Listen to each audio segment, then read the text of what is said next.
Buenas tardes, gracias a todos. Bienvenidos a este módulo 10 de ¿qué sabemos sobre el cambio climático en México? En este módulo tratamos ciudades y cambio climático, uno de los temas más importantes y, digamos, que tiene ahorita muchísima investigación ocurriendo alrededor de él, ¿no? Eh, Hoy nos va a hablar la maestra Laila Estefan sobre las crisis hídricas y ciudades, escenarios ante el cambio climático. Ella es licenciada en Desarrollo y Gestión Interculturales por la Facultad de Filosofía y Letras de la UNAM y maestra en Estudios Regionales por el Instituto Mora. Ahorita está en el doctorado en la Facultad de Filosofía, en el doctorado en Geografía, y ha colaborado en instituciones públicas nacionales e internacionales en materia de análisis territorial y regional como la UNAM, la OEA, el CIAP, además de impartir cursos en la Facultad de Filosofía y Letras. Sus intereses de investigación se centran en los cruces interdisciplinarios entre las geografías urbanas y regionales con los estudios de desarrollo, especialmente en la gestión del agua y otros recursos para las grandes metrópolis y las dinámicas socioterritoriales de la expansión urbana. Actualmente cursa el doctorado en geografía bajo la línea de geografías urbanas en la UNAM y coordina el coloquio de agua para una ciudad sostenible en el PUEC con el PUEC-UNAM. Y bueno, no es casualidad, este módulo lo estamos haciendo en colaboración con el programa de estudios universitario de estudios sobre la ciudad de la UNAM. Muchísimas gracias, Laila, por estar aquí. Y pues, adelante. Gracias, muchísimas gracias a ustedes por la invitación. Voy a permitirme de una vez compartir pantalla para empezar a platicar con ustedes un poco sobre el tema de hoy. Listo. Pues bueno, efectivamente, yo titulé esta ponencia Crisis hídricas y ciudades, un poco en interrogativa y escenarios ante el cambio climático. Valdría la pena, antes de comenzar a hablar como tal, esta presentación parte de los avances de mi investigación doctoral. Estoy haciendo una investigación que está analizando digamos que los procesos de expansión urbana, qué sucede en las grandes ciudades, qué sucede en estas ciudades que sobre todo son polos económicos, qué está sucediendo con la gestión del agua, ¿no? ¿Qué problemáticas se están expresando ahí, con el caso específico de la Ciudad de México? Y bueno, me gustaría comenzar un poco esta ponencia, este trabajo, hablando de estas imágenes, ¿no? Que nos evocan a esta realidad urbana que vivimos en la actualidad.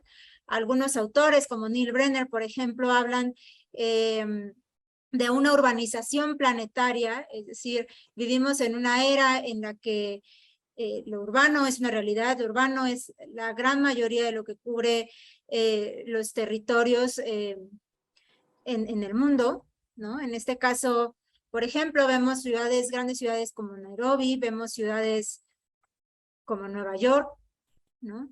¿Qué dimensiones o qué implicaciones tiene para estas ciudades gestionar el agua, acceder al agua, ¿no? El agua muchas veces sí está en nuestros subsuelos, pero también en complemento, digamos, muchas veces el agua que hay en estos subsuelos no es suficiente y viene de otras partes, ¿no? Sobre todo de espacios regionales que están cercanos a través de obras como trasvases, es decir, en el caso, por ejemplo, de Ciudad de México, es a partir de un gran sistema como el sistema Lerma y el sistema Cutzamala, que traen agua de otros ríos de otras cuencas a la Ciudad de México para complementar con las fuentes que ya tenemos aquí, ¿no?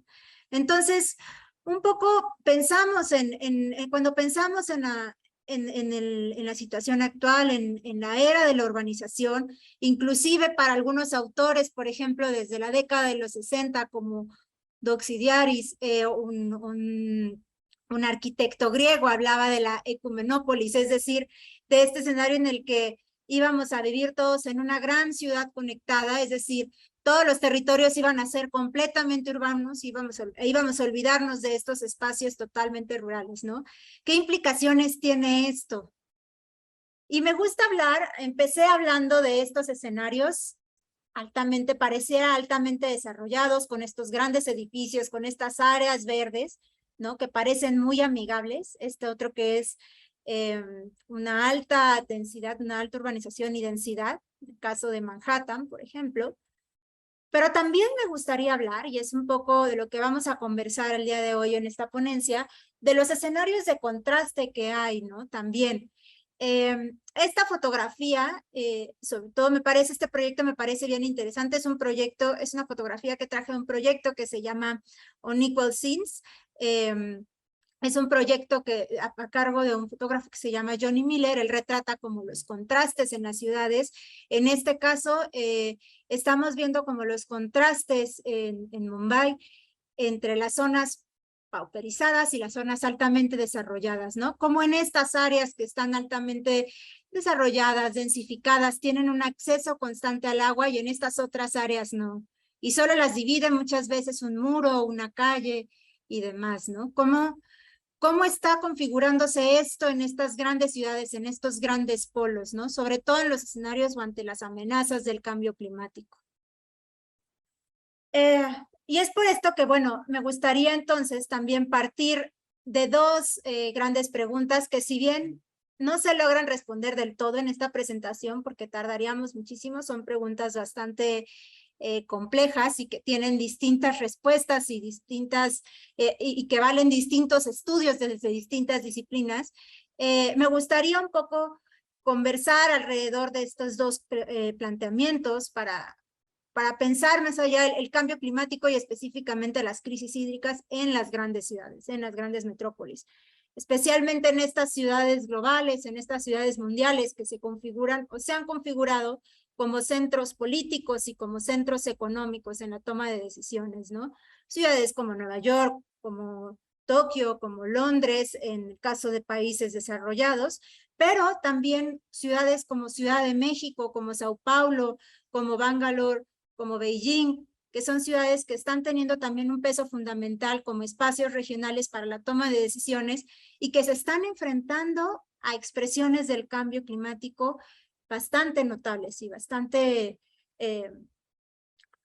digamos que bastante controversiales en la forma en quienes están sufriendo aún más estas expresiones o estas consecuencias del cambio climático.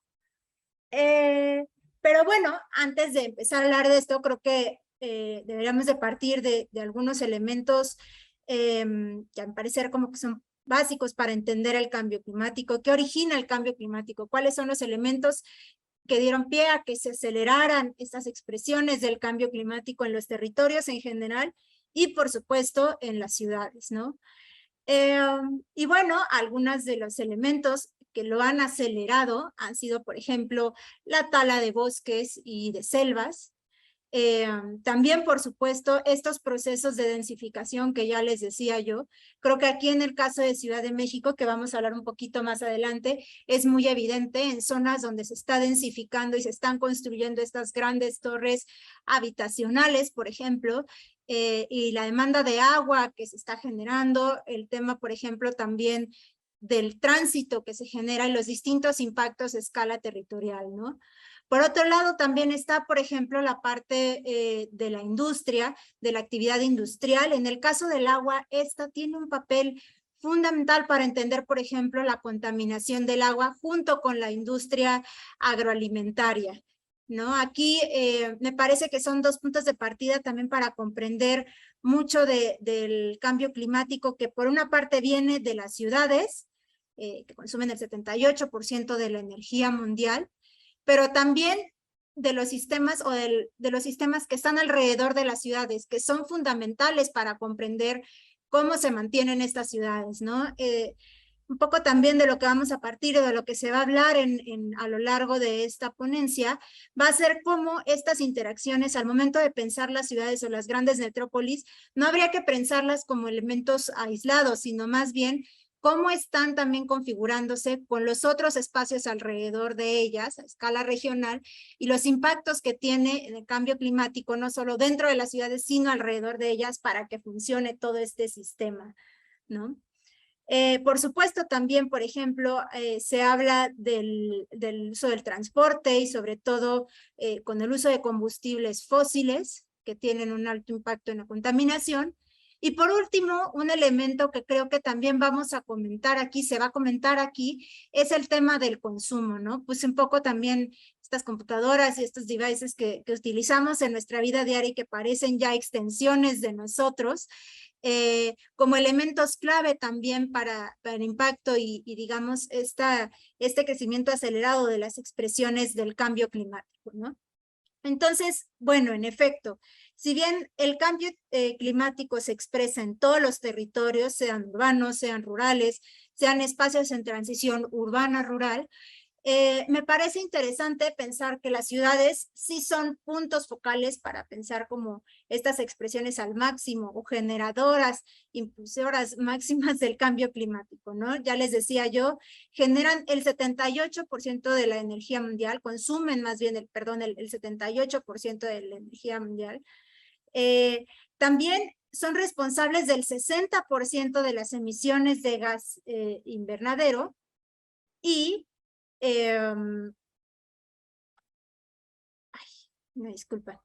Y bueno, cuentan únicamente con el 2% de la superficie. Esto me parece también bien interesante, el tema de la superficie, porque creo que comencé hablando que estamos viviendo en una era planetaria, ¿no? De la urbanización planetaria. ¿Y qué es urbanización planetaria o esos espacios que llamamos las ciudades, donde vivimos, donde nos desarrollamos, donde también se generan muchas veces muchas de las expresiones políticas, de las demandas políticas, realmente tienen un espacio muy pequeño, pero generan impactos súper notorios a nivel mundial, ¿no? Un elemento más para reflexionar acerca de, que creo que tiene que ver tanto con aspectos ambientales como con aspectos económicos de consumo, ¿no? Sobre todo de un sistema, bajo un sistema como más capitalista. Y bien, entonces, ¿qué expresiones, hablando concretamente del agua, porque creo que si habláramos de cambio climático tiene muchísimas vertientes, aquí vamos a estar conversando sobre el agua, sobre las crisis hídricas y las problemáticas que hay en las ciudades en términos generales, o que a lo largo de investigación he encontrado que hay en distintas ciudades.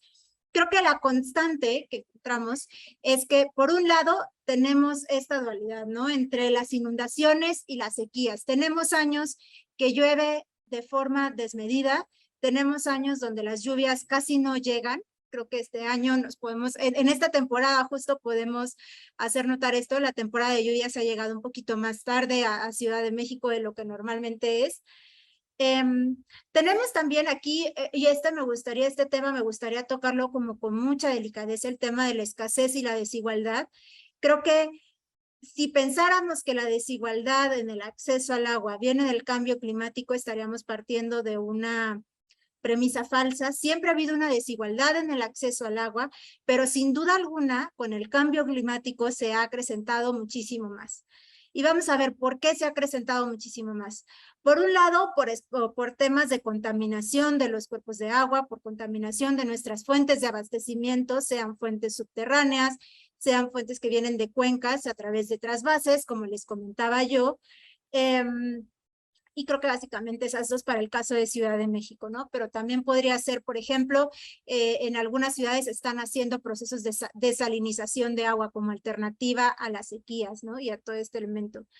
Pero también, por ejemplo, no lo vemos en Ciudad de México, obviamente, porque no es una ciudad costera, pero vemos también que hay una amenaza en el aumento de los niveles del mar. Y esto puede representar un cambio en la configuración de muchas ciudades que conocemos, costeras que conocemos, ¿no? Y por supuesto también ha generado procesos de mayor pobreza y desplazamiento como consecuencia del cambio climático. No necesariamente, una vez más, como con el argumento de la escasez y la desigualdad, no es que el cambio climático generara una desigualdad en el acceso al agua, una escasez, siempre la ha habido. El tema es que se ha acrecentado, lo mismo con la pobreza, ¿no? Se delinean otro tipo de pobrezas, otro tipo de expresiones en la pobreza que acentúan aún más estas condiciones de desigualdad, estas brechas de desigualdad. No se diga sobre todo, por ejemplo, en temas de género, ¿no? Donde muchas veces, por ejemplo, las mujeres que son tradicionalmente las encargadas del cuidado de los hogares son las mayores responsables y las mayores afectadas en estos procesos, ¿no? Estos, en términos generales, son afectaciones que se dan en muchísimas ciudades del mundo, en ciudades que van en distintas latitudes. Y bueno, antes de entrar un poquito en los ejemplos y en algunos casos que se han analizado, me gustaría hablar también de otros dos conceptos claves cuando se habla de crisis hídricas, ¿no? En primer lugar, por supuesto, el cambio climático y por otro lado también del día cero, ¿no? No sé si muchos de ustedes han escuchado hablar de estos grandes encabezados que dicen nos vamos a quedar sin agua. Por ejemplo, Ciudad del Cabo se quedó sin agua, llegó al día cero, ¿no? ¿Qué significa? ¿Qué implicaciones tiene esto, no? ¿Qué implicaciones tiene llegar al día cero? ¿Qué significa llegar al día cero?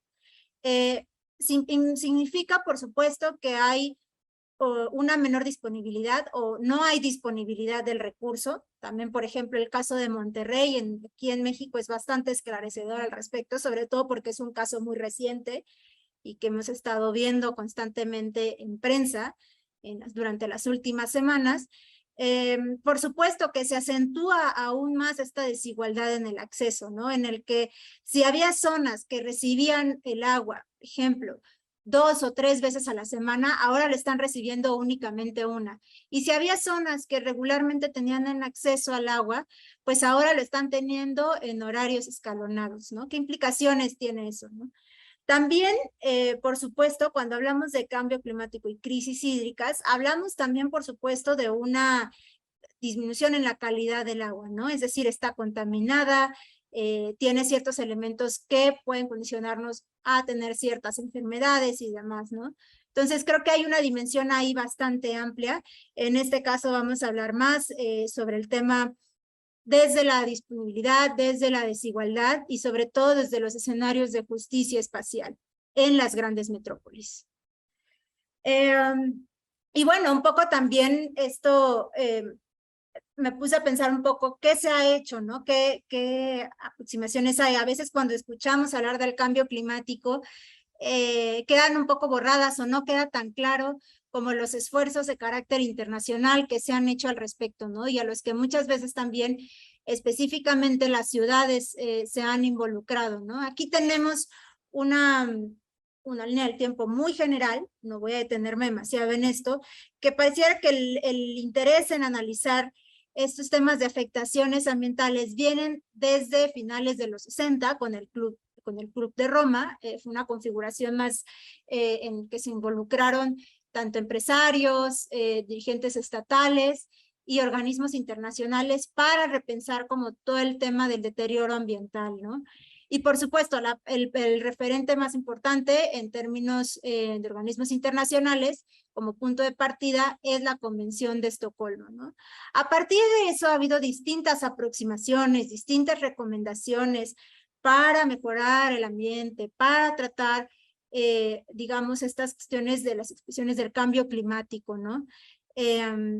Se hablaba desde, por ejemplo, desde las cumbres de hábitat del 76, del 96 y más recientemente, sobre el deterioro y el ordenamiento territorial.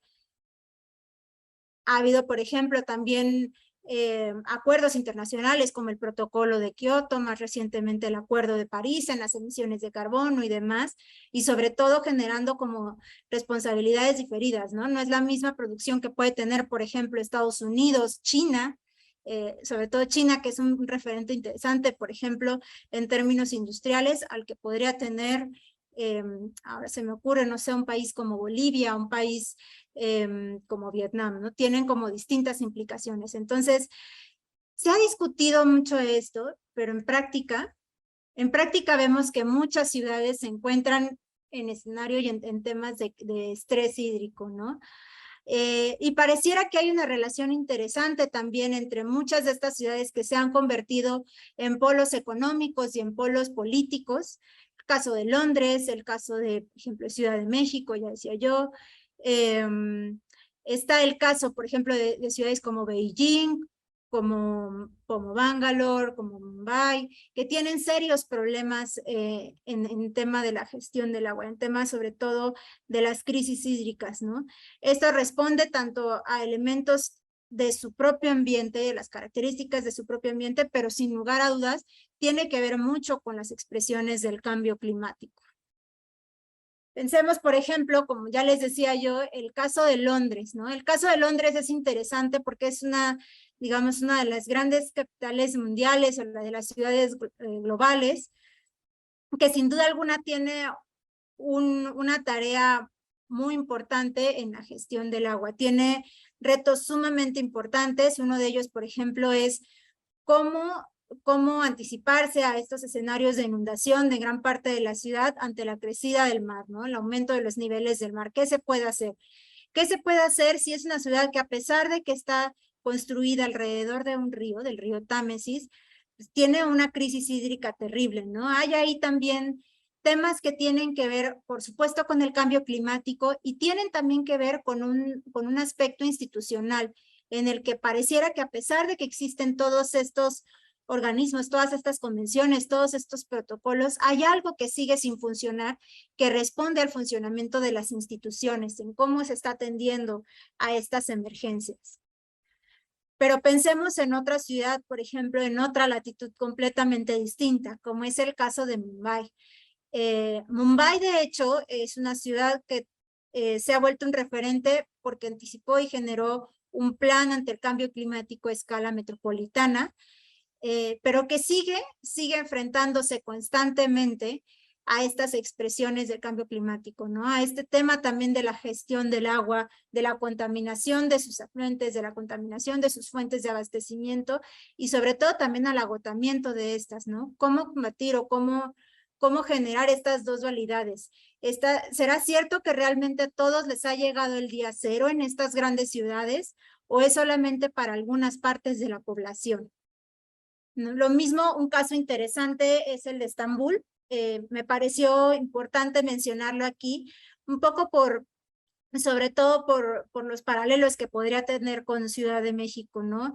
En términos generales de gestión de riesgos, por ejemplo, me salgo un poquito del tema del agua, pero por ejemplo es una ciudad que se encuentra en una zona sísmica, que también es similar al caso de Ciudad de México, que enfrenta sismos de forma constante, que tiene también una población, millones metropolitana, más o menos similar al caso de Ciudad de México, y que tristemente también gran parte de su abastecimiento del agua, a pesar de estar construida alrededor de un río, está construida o está situada en el Bósforo, a pesar de esto, pues también con todas estas obras de trasvase ha consumido y ha devastado a escala regional las zonas que eran las que le brindaban el agua, a tal grado que se han generado sequías importantes en los últimos años y están haciendo como acciones más concretas, por ejemplo, a través de captación de agua de lluvia, que también es algo un poco variable por lo que ya comentábamos al inicio, el tema de cambio climático, ¿no? Términos generales, entonces también podríamos decir que en cada una de estas ciudades hay una constante en la que también el acceso al agua es muy diferenciado, ¿no? Donde pareciera entonces que cuando pensamos y situamos el caso de Ciudad de México como un polo regional, como una ciudad, una capital regional en América Latina junto con Sao Paulo, pareciera que cuando hablamos de estas crisis hídricas no son para todos, o no se escuchan o no se viven de forma igual para todos. Pareciera que efectivamente, como ya muchos autores lo han confirmado, el cambio climático nos afecta a todos, sí, pero no nos afecta a todos del mismo modo, ¿no? Eso me parece bien ejemplar en el caso del agua, ¿no? Entonces, estas implicaciones hídricas se suponen para mantener a estas grandes metrópolis, tienen entonces distintas respuestas o distintas variables. No diría que todo se puede responder desde un mismo ángulo, ¿no? Tenemos por un lado esta perspectiva ambiental que yo ya les decía, tiene que ver con las características propias de cada ciudad. Caso de Londres, por ejemplo, que se abastece del río Támesis y otros afluentes que están ahí cercanos. En el caso de Estambul, que se establece, que se abastece, por ejemplo, a partir de trasvases, como también ha sucedido en otras grandes ciudades. No, podría ser el caso de algunas ciudades de China también, inclusive en el caso de algunas ciudades de Estados Unidos, por ejemplo, el caso de Los Ángeles, donde las afectaciones ambientales para traer agua a muchas de estas ciudades que se encuentran en esa zona de California ha sido devastador, ¿no? A partir de sequías y demás. Pero también tiene, por supuesto, implicaciones económicas, ¿no? Aquí entran como dos argumentos interesantes, tiene que ver tanto con todo este debate que se ha venido gestando en los últimos años sobre la privatización del agua. ¿Quién tiene derecho al agua? El agua es efectivamente un derecho humano, como se declaró durante la década del 2000, el derecho humano al agua. Pero ¿qué sucede si se privatiza? Entonces, ¿en manos de quién está? Por otro lado, también tiene que ver, y esto relacionado con la parte institucional, con, digamos, un mejor mantenimiento y seguimiento de las estructuras que nos abastecen de agua, pero sobre todo también de las estructuras institucionales que sacan el agua de nuestras ciudades, ¿no? Muchas veces también al pensar en el agua, al pensar en el abastecimiento del agua, al pensar en las crisis hídricas en las grandes metrópolis, pensamos en el abastecimiento, en el acceso al agua, pero no pensamos tanto en qué sucede una vez que la consumimos y nos lavamos los dientes, por ejemplo, ¿a dónde se va esa agua? ¿Qué pasa con el agua? ¿A dónde se va esa agua cuando le jalamos al excusado, ¿no? Cuando lavamos ropa. ¿Qué sucede? ¿A dónde se va? ¿Qué implicaciones tiene? Aquí entra entonces también un carácter tanto económico como institucional, el apoyo, el seguimiento a estas grandes obras de infraestructura hidráulica, ¿no? Que no tienen muchas veces un mantenimiento adecuado por temas presupuestales, pero también por un tema de falta de coordinación institucional, que por supuesto va de la mano con estas expresiones del cambio climático, ¿no? En cómo, entonces, digamos que esta falta de mantenimiento o esta falta de gestión también tiene expresiones claras o tiene una relación clara con el cambio climático. Pero también, por ejemplo, desde un pensamiento más geográfico, creo que es un tema de escalas, ¿no? Ya les decía yo que pensar a las ciudades, a las grandes metrópolis, como entes aislados es un error. Habría que pensarlos más bien desde una escala regional, que es desde donde se abastecen distintos recursos para que estas grandes metrópolis funcionen, ¿no? En el caso del agua es bastante esclarecedor a partir de las obras de trasvase. Ya les decía yo, no solamente se han hecho aquí en México en distintas ciudades, se han hecho en gran parte del mundo, en España, Estados Unidos, en Chile, en Brasil. Pero tiene también que ver, y por eso lo puse al final porque me parece que van bien de la mano, tiene que ver también con un tema de justicia espacial y con un tema de desigualdades, ¿no? Ya les decía yo, iniciaba esta ponencia diciendo que si bien la falta de acceso al agua, o digamos que la desigualdad en el acceso al agua, no necesariamente se puede argumentar únicamente desde el cambio climático, sí que tiene una expresión ahí de justicia espacial bien notoria, ¿no? En cómo se han acentuado aún más estas diferencias, cómo tratar o cómo, digamos, desarticular estas desigualdades históricas que se han gestado y que con el cambio climático, sin duda alguna, han ido creciendo únicamente y han ido, digamos que afectando la calidad de vida de los habitantes de zonas específicas de la ciudad, ¿no? Eso también me gustaría decirlo, de zonas específicas de las ciudades. Y bueno, para hablarles como más concretamente de un caso, me pareció como más interesante, sobre todo en el contexto de Ciudad de México, como ya les decía yo, una ciudad que se ha vuelto un polo regional en temas de inversiones, digamos que de agrupar también a transnacionales en América Latina junto con Sao Paulo. Me pareció interesante platicarles un poco el caso de Ciudad de México y sus crisis hídricas ante el cambio climático. Y hablo en plural de las crisis hídricas y no de una sola crisis hídrica, porque creo que hay distintos escenarios ahí que habría que ir viendo con detalle a escala regional para nutrir a esta gran ciudad. Y bueno, nada más como contexto general, en caso de que quienes nos estén escuchando no estén tan familiarizados con cómo está, digamos, situada en términos hídricos, cuál es la historia hídrica un poco de la Ciudad de México. Bueno, la Ciudad de México está construida básicamente en lo que antes era un conjunto de lagos, ¿no? Y esta gran ciudad, de hecho, estas grandes obras de infraestructura hidráulica datan desde el Imperio Mexica, ¿no? Hay grandes como mapas ahí que nos narran de todas estas obras de infraestructura, de todo digamos, estas obras en las que separaban aguas dulces de aguas saladas, y cómo empezaron a hacer inclusive estas grandes obras, digamos, para la agricultura que aún subsisten, como es el caso de Xochimilco, con todo el sistema de chinampas, ¿no? Y le he llamado a todas estas formas de intervenir el territorio, territorialidades hídricas, por el elemento que tiene aquí que ver con el poder, en cómo transformar estos territorios a nuestro beneficio para poder acceder al agua y para también, digamos, secarla, ¿no? Vivimos en una relación, pareciera un poco de amor-odio en la Ciudad de México con el agua, en el que por un lado, por supuesto, la necesitamos para subsistir, para desarrollarnos, pero por otro lado, constantemente nos estamos peleando con ella por la propia naturaleza geográfica y geológica del territorio, ¿no? Estamos construidos sobre un lago. Y así durante, por ejemplo, el México colonial, el México independiente, se realizaron distintas obras que eran continuaciones, inclusive en algunos casos, de la infraestructura hidráulica durante el Imperio Mexica. Algunas otras fueron digamos que para evitar grandes inundaciones que a su vez dieron pie a muchas enfermedades. Y diría yo que las partes más interesantes para entender también muchas de estas expresiones del cambio climático y escenarios de desigualdad que tenemos en la actualidad y que vivimos en la actualidad en esta gran metrópoli, tienen que ver con dos grandes hitos de territorialidades. Por un lado, con esta idea del imaginario mexicano mestizo, que le llamo yo, que son estas obras que se gestan, que se construyen posteriores a la Revolución Mexicana.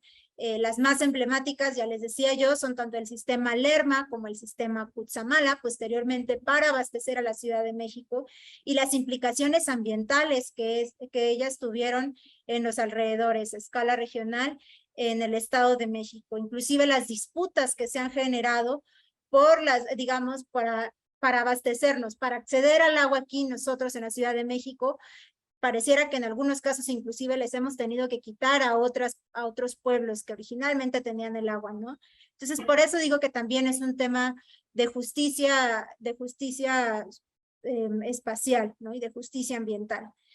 Y por supuesto, ahora le llamo también este parchado global. Vamos a ir como desmembrando más este argumento, porque a mi parecer lo que sucede no, aunque la Ciudad de México estoy estudiando ahora Ciudad de México, creo que es una constante en distintas ciudades, y es que la crisis hídrica en realidad es para algunos, porque hay espacios emblema que siempre van a tener agua, que pareciera que siempre van a tener agua para que siga funcionando el sistema o la circulación de los capitales y la circulación de estas redes globales económicas y financieras, ¿no? ¿Qué está sucediendo? ¿Cómo se está reconstruyendo el territorio a escala metropolitana por el acceso al agua y por estas crisis hídricas, en donde necesitamos de la población, por ejemplo, del oriente de la ciudad, o necesitamos de esta zona del oriente de la ciudad, de la metrópolis, para que pueda funcionar Santa Fe o para que pueda funcionar el corredor de Reforma, pero al mismo tiempo los dejamos sin agua, pero tenemos que abastecer al corredor Reforma o a Santa Fe con agua constantemente, ¿no? Y bien, entonces un poco para darnos un panorama general, solo pongo este mapa como referencia. Lo que ven ustedes, esta gran mancha vino que ven al centro, es la zona metropolitana del Valle de México, donde se ubica la Ciudad de México, y los distintos colores, el azul degradado hasta el rojo, es el proceso de expansión urbana que se ha dado desde la década de los 50 hasta el 2015. Si ustedes ven, gran parte de la expansión urbana se da sobre todo hasta la década del 2000, ya pareciera que después nos estabilizamos un poco, pero esto por supuesto trae elementos clave en el análisis de las crisis hídricas y del cambio climático, ¿no? A su vez, por supuesto, se han ido expandiendo y han ido posicionándose también estas otras metrópolis, estas otras zonas metropolitanas alrededor, que en cierta forma configuran un sistema regional para que funcione la zona metropolitana del Valle de México. Y ya les decía yo también un poco, ¿no? La Ciudad de México está abastecida a través de dos grandes sistemas hidráulicos. El sistema Lerma inicialmente, que se construye más o menos durante la primera mitad del siglo XX, más o menos culmina a principios de la década de los 50, entre los 40 y 50, y posteriormente, al ser insuficiente el sistema Lerma, se construye una expansión de ese sistema que llamamos Cutzamala. De hecho, el sistema Cutzamala está construido a partir de distintas fases y la fase 4 aún no está terminada, ¿no? Y hay muchas disputas ahí que tienen que ver con pueblos originarios, con el cuidado del agua y sobre todo con escenarios de demanda de impacto ambiental que se han generado a partir de estas obras. Hemos dejado sin agua a gran parte de la población que está alrededor de estos grandes sistemas para quedarnos nosotros y aún así seguirla agotando en estas otras fuentes, ¿no? A partir, por supuesto, también de las expresiones del cambio climático. Y me parece interesante también conversar, porque pareciera que quedan un poco al aire estas otras zonas metropolitanas que están aquí, ¿no? En realidad, diría que tienen una relación un poquito más compleja. Por un lado, porque, bueno, cuando nosotros, si analizamos históricamente también cómo se dieron estas obras de expansión de los sistemas hidráulicos que abastecen a la Ciudad de México, de estos grandes trasvases, tendríamos que pensar que hubieron también otras alternativas en su momento que involucraban también, por supuesto, trasvases, ¿no? Esto es bastante esclarecedor porque también pareciera que ha ganado la lógica más desde la ingeniería y que no ha habido una interacción o un debate interdisciplinario o una propuesta más interdisciplinaria acerca de cómo gestionar el agua que no sea únicamente a partir de estas grandes obras de trasvase. Y sí que podría haber otras alternativas que vamos a hablar un poquito más adelante, ¿no? Pero bueno, algunas de las obras que se propusieron durante la década de los 70, cuando se construye cuando se empieza a configurar el sistema Cutzamala, son, por ejemplo, el sistema o la propuesta de la cuenca de Tula. Está también la del Alto y Bajo Tecolutla, que sigue un poco, de hecho, en pie. Estaba la del Libres Oriental, que de hecho esa entiendo que ya ni siquiera es posible porque ya digamos que se secó, esa fuente ya no es posible. Está la de la MAPSAC y está la de Temascaltepec, que en realidad la de Temascaltepec es más bien un proyecto que contempla, como ya les decía yo, la cuarta fase del sistema Cutzamala, ¿no? Pero alrededor de esto también ha habido algo bien interesante que creo que si analizamos en conjunto nos da aún más respuestas que relacionan tanto la parte de las expresiones del cambio climático generadas sobre todo, aunque no tanto, digamos, por estos elementos que ya les decía yo directamente, sí de forma indirecta, ¿no? Tema que ya les decía yo de la tala, de la densificación urbana, de la industrialización y demás, que tiene que ver más con estas obras de infraestructura para sostener a un sistema urbano. Son los escenarios de lucha, de disputas por el agua, que son estos puntos azules que vemos en distintas partes del espacio regional, ¿no? Por ejemplo, en el caso del Valle de Mezquital es interesante porque la lucha tiene más que ver con la contaminación del río Tula y hacia dónde sale gran parte del agua que consumimos en la zona metropolitana del Valle de México y las implicaciones que tiene, ¿no? Ha tenido implicaciones fuertísimas en términos de salud, en términos sobre todo también de los cultivos que ahí están, digamos. Inclusive muchos de los moradores del Valle de Mezquital dicen un poco como en venganza, nosotros les devolvemos en frutas, en alimentos, muchas de del agua que muchos de ustedes sacan en su día a día en la ciudad, ¿no?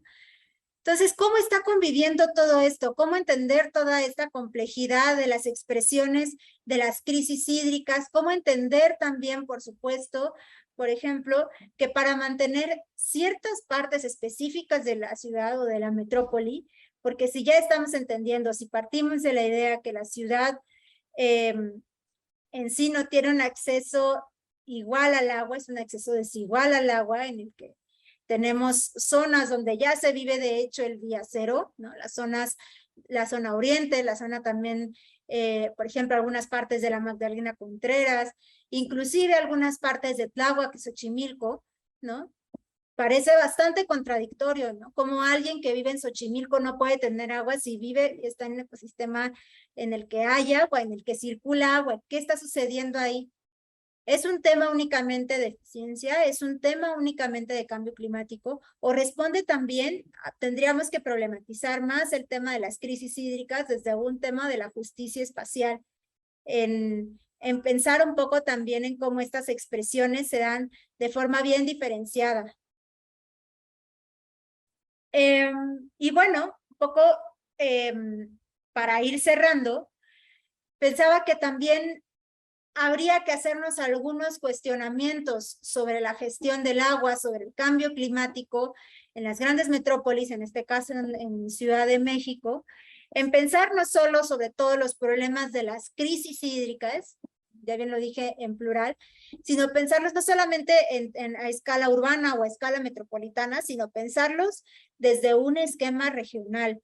¿Cuáles son las afectaciones que está teniendo para sostener a una ciudad como la Ciudad de México, para sostener a ciertos espacios que son conectados, altamente globales y conectados, como el caso de Santa Fe, como el caso del Corredor Reforma, como algunas zonas, por ejemplo, de Avenida de los Insurgentes o algunas partes de Periférico Sur que tienen muchos corporativos y en los que tienen un flujo de agua constante? ¿Qué implicaciones tiene sostener esos espacios a escala regional? ¿Qué estamos afectando regionalmente, no? ¿Cómo estamos dependiendo de esas zonas, aunque tenemos agua en nuestro subsuelo y que esa agua también puede que esté sumamente contaminada? ¿Cómo estamos también a partir de este sistema múltiple de acceso al agua? ¿Cómo estamos afectando a escala regional, no? ¿Qué escenarios de justicia espacial se expresan en la gestión del agua, no? Y esto lo pienso más desde las disputas por el agua, lo pienso también más sobre los frentes que se están gestando para dar a conocer las problemáticas ambientales, ¿no? No habría que irnos tan lejos, por ejemplo, en el caso de la cuenca del río Lerma, donde está instalado todo el sistema, podríamos ver las afectaciones y sobre todo la desecación de muchas de las lagunas, por ejemplo, la transición de un modo de vida lacustre que ha sido una expresión o una forma de vida, digamos, que tiene que ver con actividades ligadas a sistemas digamos, con las plantas y gran parte de las cuestiones que hay alrededor de las lagunas, cómo se han ido transformando por la degradación ambiental. O por otro lado, ¿qué está sucediendo, por ejemplo, en el Valle de Mezquital con pues, la salida de todas estas aguas no tratadas y la contaminación? ¿Qué está sucediendo, por ejemplo, en esta otra parte, en Puebla, Tlaxcala, donde se han instalado complejos industriales bastante importantes y están teniendo afectaciones en los ríos, ¿no? En el río Atoyac, por ejemplo, y las disputas que se están dando. ¿Qué afectaciones está teniendo y cómo podemos hacer es posible generar como balances o una relación más estable entre unas actividades y otras para sostener a las grandes metrópolis? ¿Es posible o más bien responde también a un sistema que es depredador y que necesariamente va a tener que depredar todos los alrededores para mantener y generar estas crisis hídricas en zonas desperdigadas por el territorio metropolitano, ¿no? ¿Cuáles son esos principales desafíos para transformar estos escenarios, ¿no? Y entonces, pues bueno, un poco para ir cerrando y más bien lo pongo un poco más como reflexiones inacabadas, porque efectivamente creo que no tengo aún una respuesta clara de cómo se puede gestar esto, pero creo que sí habría también que pensar en que ante la llegada, como ya también les comentaba, con todas estas discusiones que se dan en estas grandes conferencias internacionales, en estos protocolos, escuchamos también hablar, por ejemplo, de conceptos como resiliencia, como sostenibilidad, y pocas veces, por ejemplo, también se ponen a discutir qué tanto lo sustentable puede ser también global, o qué tanto lo global puede ser también sustentable, que es un poco hacia donde va también esta tesis, ¿no? Qué tanto una ciudad mundial, qué tanto una ciudad global que está inserta en esta red de flujos financieros, de flujos económicos, de flujos políticos, por supuesto, qué tanto puede ser sustentable, puede llegar a ser sustentable o es más bien un tema más argumentativo, un tema más discursivo. Puede haber, o más bien se trata de un abastecimiento en zonas estratégicas para su funcionamiento con lo global, para su conexión con lo global, ¿no? Y pareciera que más bien para insertarse en estas redes y en estas economías globales, o para mantenerse en estas redes y economías globales, necesariamente las ciudades van a tener que continuar con un modelo depredador, pero no solo depredador a escala urbana o metropolitana, como les decía yo, ¿no? Sino más bien también a escala regional, las afectaciones. Entonces, bueno, termino aquí, más bien espero recibir como más preguntas y seguir conversando sobre este tema y seguir reflexionando sobre ello. Muchísimas gracias. Muchísimas gracias, Laila, por tu excelente presentación, por hacernos pensar en las ciudades, yo creo que de una manera muy, como debe de ser, pues, ¿no? Que las ciudades, digamos, tienen una influencia, tienen un consumo de recursos, una dependencia que va mucho más allá de sus límites territoriales, políticos y demás, ¿no? Entonces, yo creo que es fundamental, ¿no? Entonces, pues yo, si quieres, para abrir, aunque tenemos varias preguntas, te diría sobre eso, ¿no? ¿Cuál sería, digamos, la escala espacial, política y legal más adecuada en términos de agua? Yo me imagino que estas escalas dependen del problema que estemos hablando. ¿Y cómo le estamos haciendo? ¿Qué tan bien vamos en ese sentido, por ejemplo, en las ciudades de México? No solo en el Distrito Federal o ex Distrito Federal, sino ¿hay alguna ciudad que lo esté haciendo distinto y que se esté acercando más a tener, digamos, una aproximación más clara a este problema?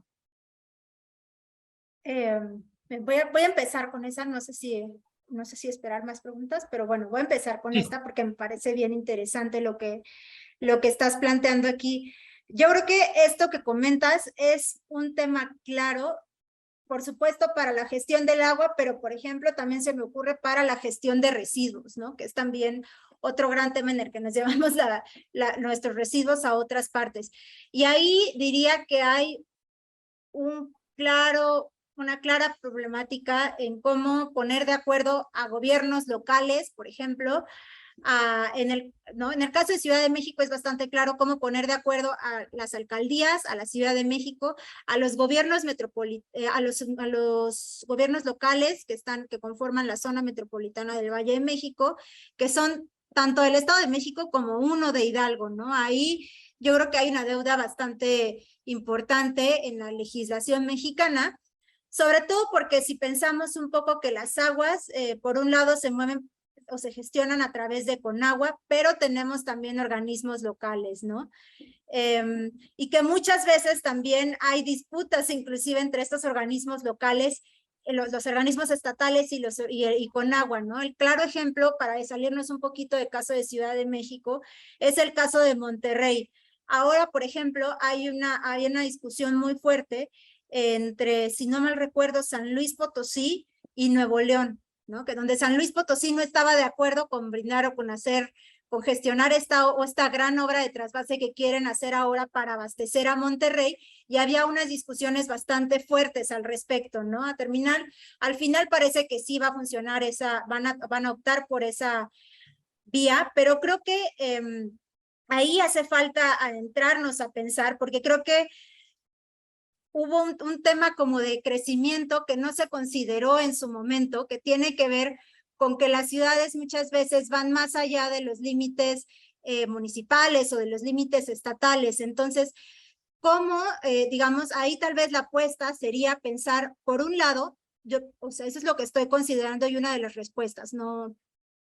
Podría ser, por ejemplo, pensar en organismos de toma de decisión más a escala metropolitana o a escala regional, como es el caso, por ejemplo, de la CAME, en temas de calidad del aire, pero para el caso del agua, ¿no? Podría ser una solución bastante interesante, porque ahí sí pones más o menos equiparable los distintos niveles de gobierno a dialogar al respecto.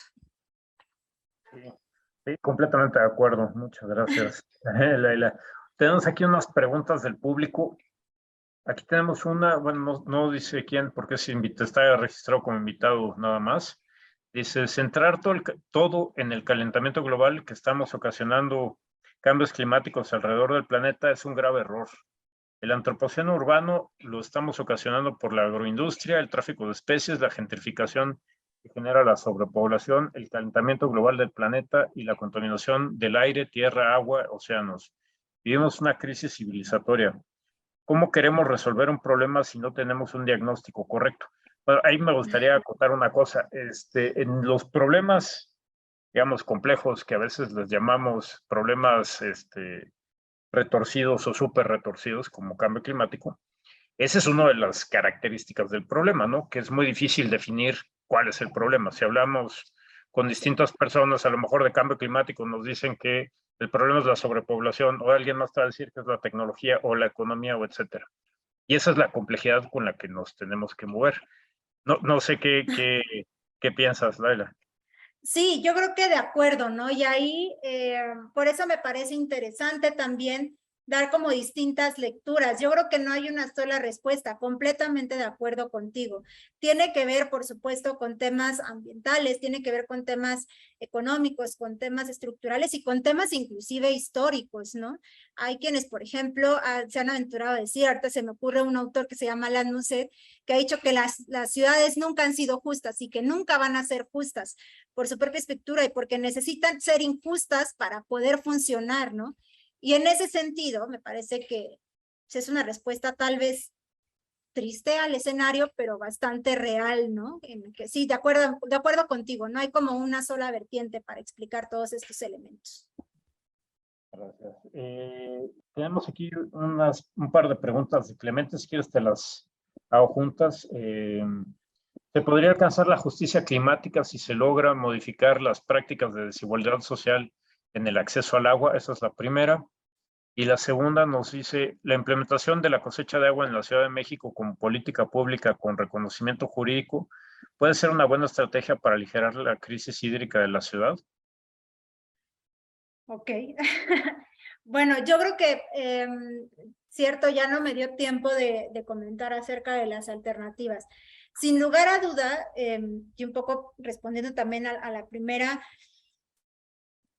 yo creo que es lo ideal, por supuesto, sería que todos tuviéramos, o sea, lo ideal o el escenario ideal es que todos tuviéramos acceso al agua de forma constante.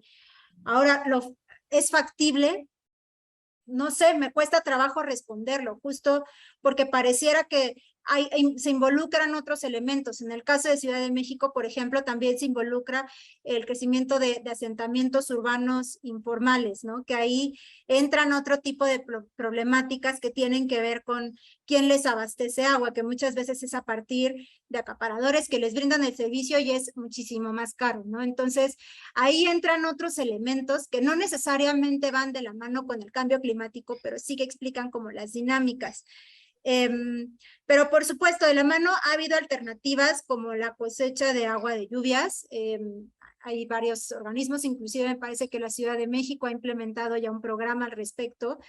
Y creo que sí, son soluciones parciales, pero no resuelven como tal todo el problema, porque van a captar agua hasta ciertos niveles, pero no van a resolver el brindarles agua constantemente a lo largo del año. Yo creo que también habría que pensar, por ejemplo, en otro tipo de estructuras. En China, por ejemplo, tienen una propuesta de ciudades esponja que es hacer que los suelos sean un poquito más porosos y entonces mejorar el ciclo del agua y que esto genere una mejor, digamos, un mejor abastecimiento del agua, una mejor circulación del agua. Yo diría que hay que apostar por distintas alternativas, ¿no? La captación de agua de lluvias, por supuesto, es una de ellas y creo que se ha implementado sobre todo aquí en Ciudad de México desde un esquema de la justicia social que me parece bien interesante y que habría que analizarlo a lo largo de los años, saber cuál ha sido el impacto y cuál podría ser el impacto a largo plazo.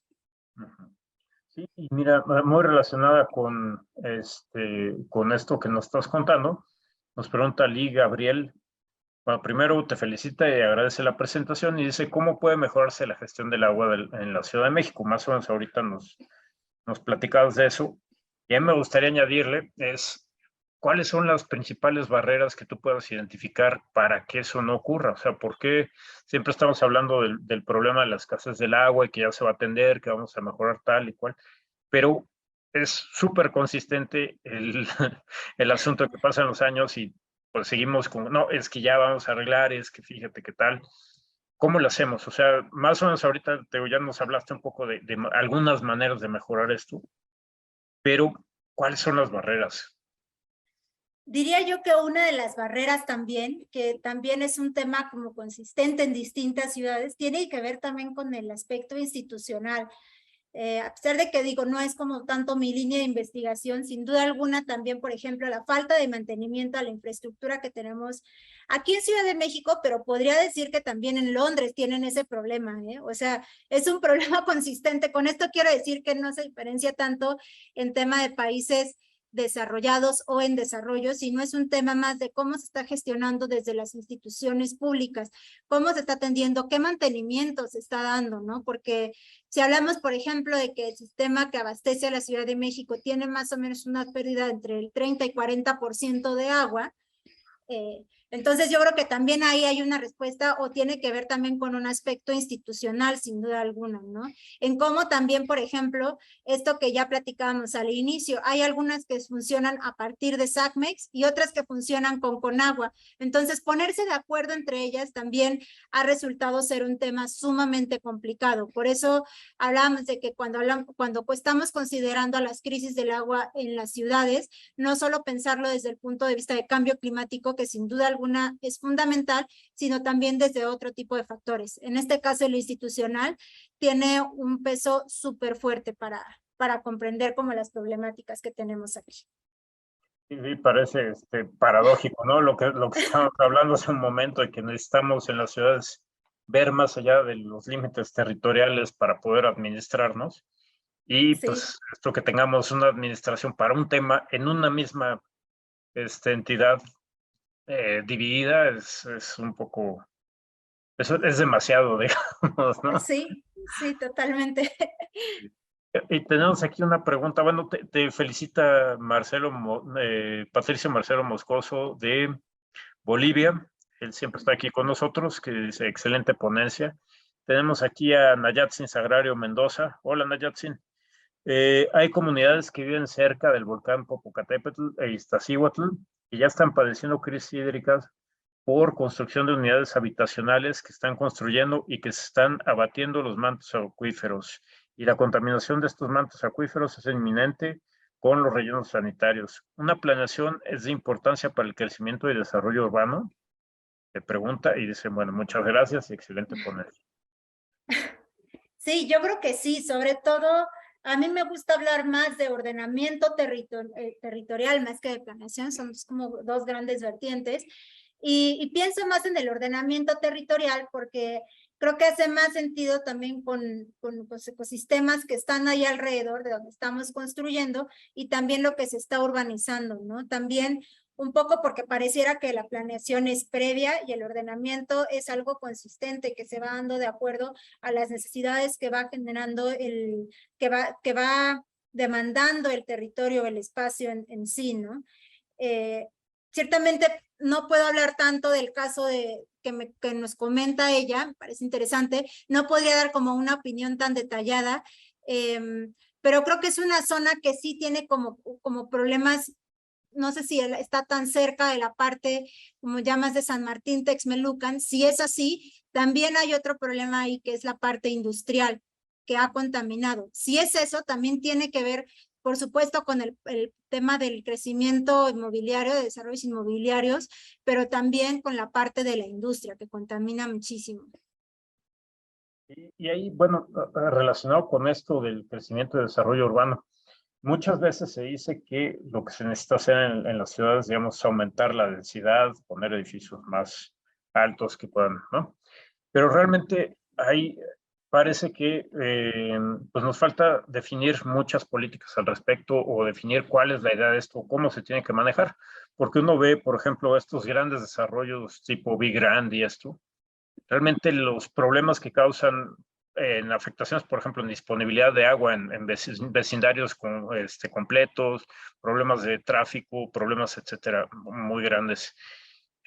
¿Qué es lo que nos falta ahí? ¿O cómo ves tú? Si es realmente como, por ejemplo, la Ciudad de México, tendríamos que estar migrando a ese tipo de desarrollo más compacto. ¿Qué tendríamos que hacer además? Digo, tendríamos que hacerlo más compacto, pero recuperar áreas verdes, o cómo sería una estrategia, digamos, razonable en ese sentido.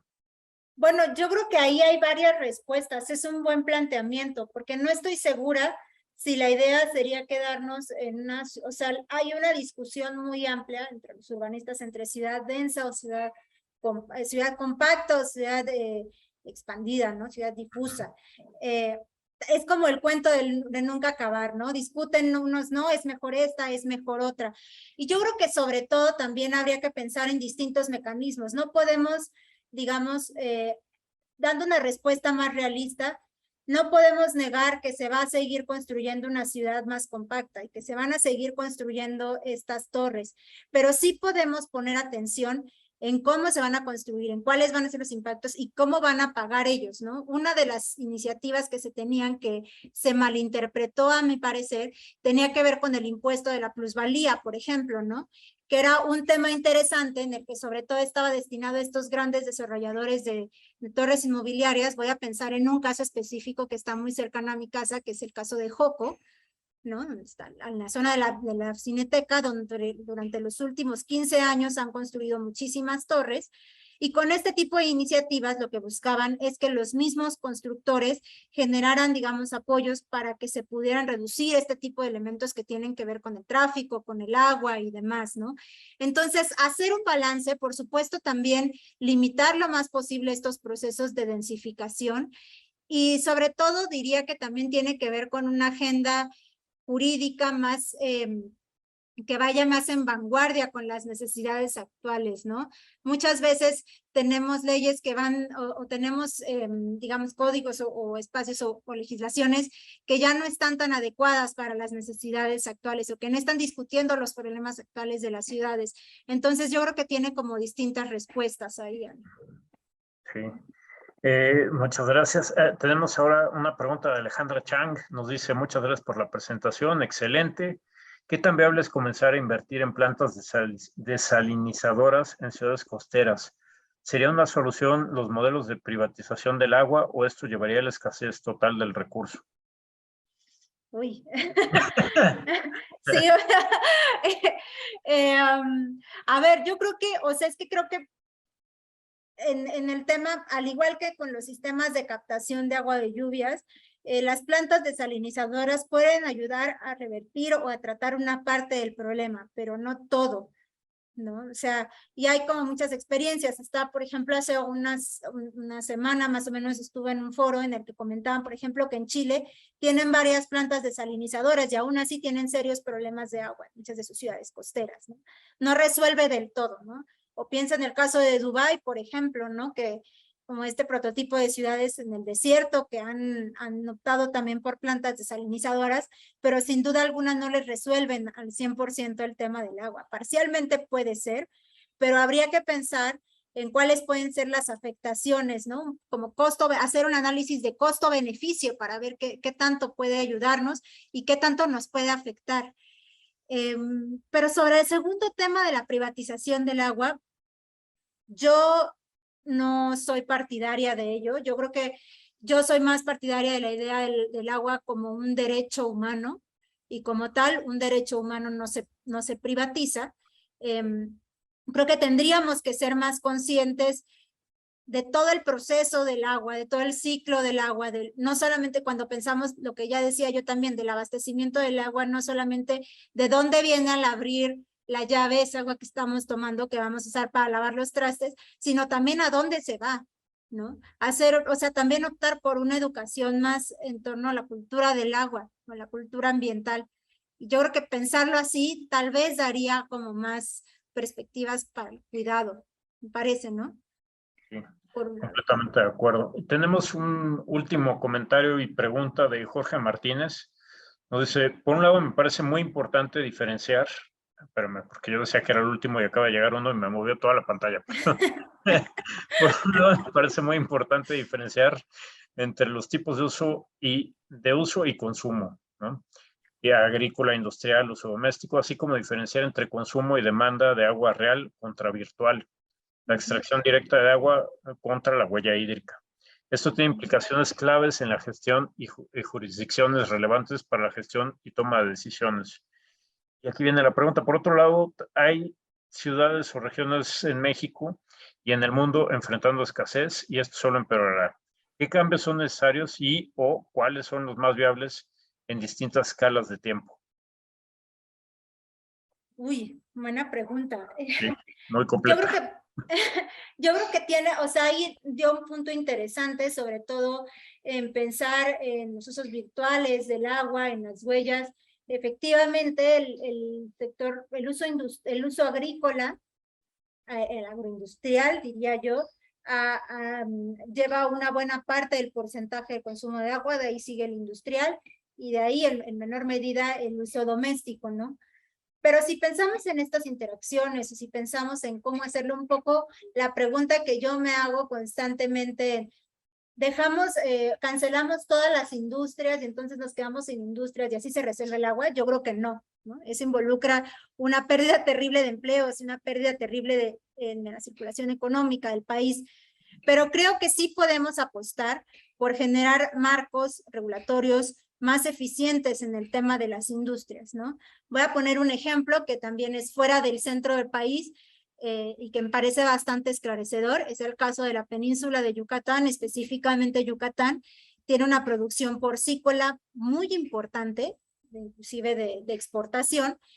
Y por otro lado, Yucatán además tiene la característica de tener ríos subterráneos, es decir, gente no ve el agua, ¿no? Y como muchas veces no se ve el agua, como sucede aquí también, los ríos están entubados, como no los vemos, no tenemos conciencia de qué calidad están y cómo están, ¿no?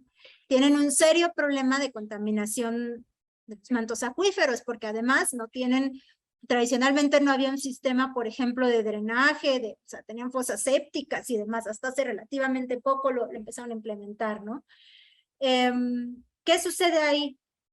Pareciera que el Estado no regula, por ejemplo, cómo debe de hacerse el uso del agua o qué tratamiento debería de dársele al agua para que el impacto sea menor en la contaminación de los ríos subterráneos de Yucatán, porque no estamos hablando de una sola granja porcícola, sino de un gran número de granjas porcícolas, ¿no? Entonces yo diría que también tiene que ver con un tema de mayor participación del Estado, un tema de nuevo de las instituciones, de fortalecimiento institucional y de vigilancia para el cuidado, ¿no? Que es imposible pensar en desaparecer la industria, por pensarlo de algún modo, ¿no? Pensando como desde una perspectiva más radical, eso no es factible. Claro. Y ahí viene esta sí sería ya la última pregunta, pero está muy relacionado con lo que dices y es una cosa muy importante que subraya Karen Montserrat Cervantes. Nos dice, algo importante en el uso del agua no es solo cómo se obtiene, también cómo se desecha y se trata. Y me parece que en este sentido en la Ciudad de México estamos muy atrasados. Existen ciudades inteligentes que plantean la separación del agua que viene de las casas, el agua de las industrias, el agua pluvial, para un mejor tratamiento. ¿Podría ser esto posible en la Ciudad de México? ¿O qué otros proyectos innovadores del agua se podrían plantear? Yo creo que aquí hace una buena alusión. Por ejemplo, pienso en el caso de París, que hicieron como toda una renovación de su sistema de aguas bajo un esquema de gobernanza en el que efectivamente tienen aquí para el tratamiento de las aguas, implementaron ciertos sistemas que efectivamente tienen el agua, digamos, potable, pero no para consumo humano, es decir, para otro tipo de actividades, y tienen el agua de consumo humano, que de hecho si uno va a otras partes del mundo, de hecho consumes el agua no embotellada, sino desde la llave, ¿no? Para tomar. En ese caso, París se ha vuelto como una ciudad emblema en la gestión del agua, sobre todo porque transitaron, por recordando también una pregunta anterior, de un sistema privado de la gestión del agua a un sistema de gobernanza, sobre todo con una en donde se hizo, digamos, se estatizó el agua, pero al mismo tiempo entran también tomas de decisiones del sector privado y de la sociedad civil. Y esto ha permitido que los sistemas, que ha mejorado, digamos, en toda la red de tratamiento de agua, lo que ha hecho como un mejor aprovechamiento, ¿no? De hecho, inclusive hay proyectos, por ejemplo, que están pensando en que el Sena sea un río que pueda usarse para muchas actividades de las Olimpiadas que se planean hacer en París en 2024, los canales de nado. A esa calidad, digamos, están buscando llegar para que sea como una ciudad emblema en este caso de la gestión del agua. Pues buenísimo. Muchísimas gracias, Laila, por esta plática y por todos tus comentarios. Creo que fue muy, aportó muchísimas cosas a las discusiones que estamos teniendo sobre ciudades y cambio climático. Y bueno, pues te invito el jueves 30, tenemos el conversatorio con todos juntitos aquí para seguir platicando con todos los que expongamos en este módulo. Claro que sí. Muchísimas gracias a ustedes por la invitación. Es un gusto. Muchísimas gracias. Y ya nada más para despedirnos, les recuerdo que el próximo jueves 16, pues seguimos con este módulo y nos va a presentar la doctora Adriana Lira Oliver de la Facultad de Arquitectura. Bueno, lo que han estado haciendo sobre estrategias de diseño urbano para la mitigación del efecto de la isla de calor. Va a estar muy interesante. Ya tuve la oportunidad de ver un poco el trabajo que están haciendo y está muy, muy bueno. Yo les recomiendo que no se lo pierdan, ¿no? Entonces, nos vemos el próximo jueves por aquí mismo. Gracias.